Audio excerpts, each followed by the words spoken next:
All right, guys, this is a quick pickup video. We didn't get to do one last week, so we combined last week's and this morning's. We went to the Avon Flea Market again, and you see we got some good stuff. Why don't you tell them what you got there?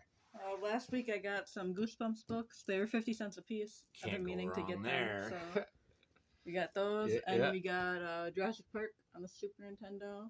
Yeah, that was a good deal. And then I got my Then we got Ataris. Ataris were 3 for $6.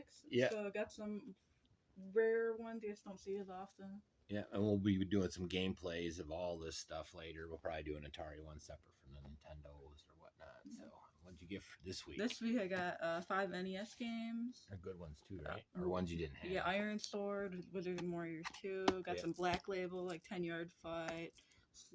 Slalom. I remember that as a kid. That was a good game. Turbo Racing. It's like, Never heard of that one. So it's a racing game. Some games. This is the most expensive one. The Xanax. It's like a shooter. $17. Yeah, I didn't spend 17, but yeah. that's what that goes. Well, you spent like $30. 35 yeah. for the game, so $5, around $5 each. It's not bad. Yeah, it's not bad. No, and then, they're not too common. No, and then got Skylanders. They're 3 for $5. From our guy, he always has. Yeah, I bought a lot of. Had like half of my collection. How close are you to finish it now? Not. There's so many figures. Oh, okay. I mean, no, I'm like a couple away from getting Series 1 complete. Well, that's good. That's good. Yeah. Awesome. So hopefully you guys dig, and we'll get some gameplay, and we'll see you when we see you. Everybody have a great holiday. Hey.